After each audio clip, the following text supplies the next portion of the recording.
Diutus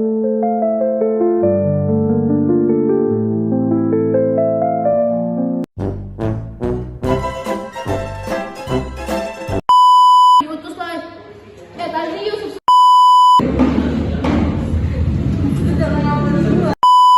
mempersiapkan rumah tangga. Bagaimana nih para golongan muda terus berkesan? Bagaimana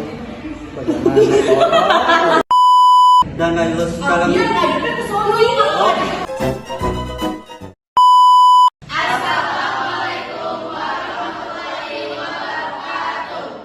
dari kelompok 1 akan mempersembahkan video drama kita tentang peristiwa Ranas Dengklok. Saya Fitra Mati sebagai narator. Saya Janda Putri sebagai makeover. Saya Nafina sebagai kameramen. saya dapat Mufli sebagai Soekarno. Saya Rasya Dawa sebagai Muhammad Hatta. Saya Nira Dua Berani sebagai Subarjo. Saya Rima Aulia Setara Putri sebagai Ira. Saya Rizka Warga sebagai Sudiro. Saya Dea Tasyarani sebagai Sultan Syahrir. Saya Tuti Alawiyah Aupa sebagai Khairul Soleh. Saya Sri Lokafia sebagai Wikana. Saya Apiana Manusamu sebagai Sukani.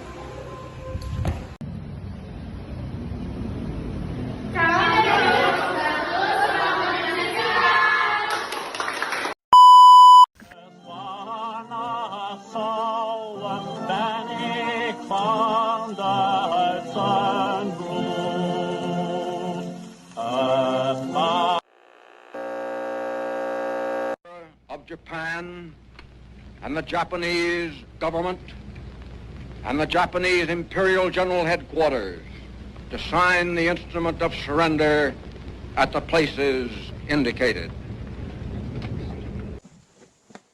Saya mendengar berita dari radio BBC yang menginformasikan bahwa Jepang telah menyerah kembali.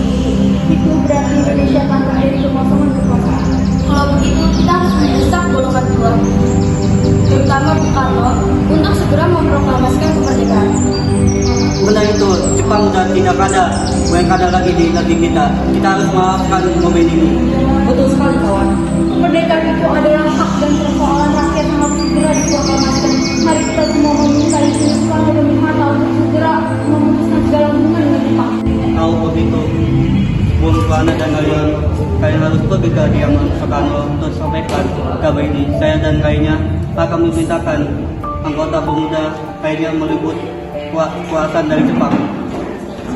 Tanggal 14 Agustus 1945, Sultan Syahrir, Wikana, Khairul Soleh, dan Ahmad Subarjo tiba di kediaman Soekarno di Jalan Pegangsaan Timur nomor 56 Jakarta sekitar pukul 21 WIB.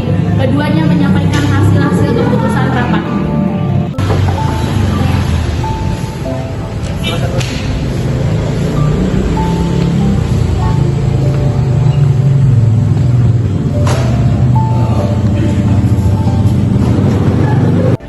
Jadi, ada maksud tujuan apa kalian datang ke rumah tangga saya?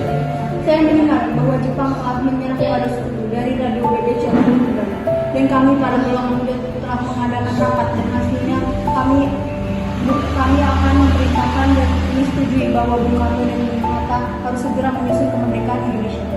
Tidak bisa seperti itu. Kemerdekaan bangsa Indonesia harus dirapatkan di sidang PPKI nanti. Kita tidak mungkin membicarakannya lagi dengan PPKI karena PPKI dibuat oleh Jepang dan kemerdekaan Indonesia harus ada usaha rakyat itu sendiri, bukan dari pemberian bangsa lain. Bukan begitu, kita memang sudah seharusnya membicarakan rapat PPKI karena PPKI adalah bentuk tugas untuk mempersiapkan kemerdekaan. Kenapa kita harus menunggu janji Jepang untuk kemerdekaan bangsa ini? Kita bisa kok untuk membangkitkan kemerdekaan bangsa ini sendiri. Kenapa harus menunggu janji manis itu? Sedangkan Jepang telah menyerah tanpa syarat sebelumnya. Sehingga kekuatan ini tidak akan mampu mengalahkan armada dengan cepat. Coba kalian tunjukkan di mana kekuatan yang dipertimbangkan itu. Sedangkan jika kita bertindak terlalu gagah, akan terjadi pertumpahan darah yang lebih besar. Coba kalian bayangkan, kita berdiri di atas kekuatan kita sendiri. Tapi semakin cepat kita memproklamasikan kemerdekaan, akan semakin cepat pula kita mengakhiri penderitaan yang ditanggung rakyat selama ini. Inilah yang ditunggu bangsa kita selama ini, Bu. Baik, beri kami waktu untuk berunding sebentar. Baik, kami pamit. Pertahankan pendapatan orang golongan tersebut berpamitan kepada Bung Karno, Syahrir, Wikana, dan Darwis Saleh pamitan dan bergegas meninggalkan kediaman Bung Karno dengan wajah kesal. Kemudian para antara golongan tua yang berada di kediaman Soekarno langsung membicarakan permasalahan. Bagaimana ini para golongan muda meminta kami untuk segera memproklamasikan kemerdekaan Indonesia? Kita tidak bisa bertindak gegabah, Bu, karena kita membutuhkan waktu untuk mempertimbangkan semuanya agar tidak terjadi hal-hal yang tidak terjadi.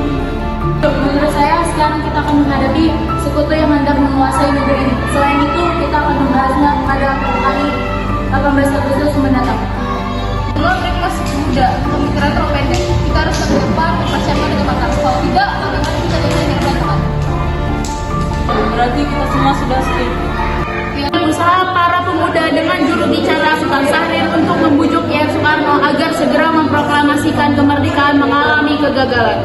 Tanggal 16 Agustus 1945 pada pukul 24 WIB, golongan muda melakukan rapat di asrama Baperpi, Jalan Cikini nomor 71. Dalam rapat itu diputuskan untuk mengungsikan Soekarno dan Hatta ke Rangas Dengklok. Tujuannya adalah agar Soekarno dan Mohatta tidak terpengaruh oleh Jepang. Pada pukul 4 tanggal 16 Agustus 1945, Soekarno dan Mohatta dibawa oleh sekelompok pemuda menuju Rangas Dengklok.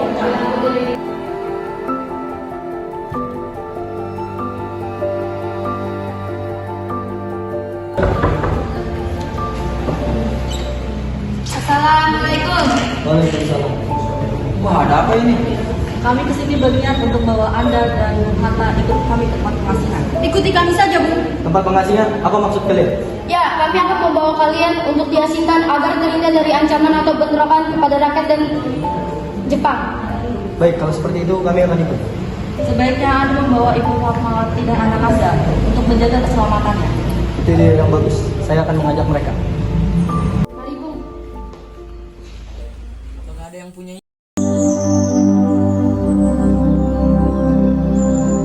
Hilangnya Soekarno dan Mohatta secara misterius begitu menimbulkan kepanikan di kalangan para remaja di Jakarta. Peristiwa ini baru diketahui oleh Miss Ahmad Subarjo pukul 8 pagi. Apakah saudara tahu di mana keberadaan Soekarno dan Bung Hatta? Maaf, saya tidak tahu. Katakanlah padaku, aku akan menjamin keselamatan mereka setelah balik ke Jakarta. Lalu aku akan menjamin bahwa proklamasi kemerdekaan Indonesia akan diumumkan pada 17 Agustus 1945 siang tempatnya pukul 12. Baiklah, saya akan memberitahu Anda di mana tempatnya. Mari, Bu.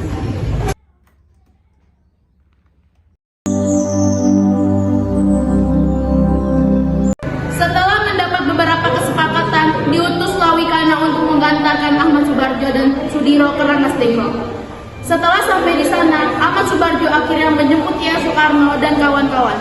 Selain itu, Ahmad Subarjo berhasil meyakinkan para pemuda untuk tidak berburu-buru memproklamasikan kemerdekaan. Sekitar pukul 23, rombongan Soekarno sampai di Jakarta untuk sesaat pulang ke tempat masing-masing. Lalu langsung menuju rumah Laksamana Maeda untuk merumuskan naskah proklamasi. Tanggal 16 Agustus 1945 pukul 23, rombongan tiba di Jakarta.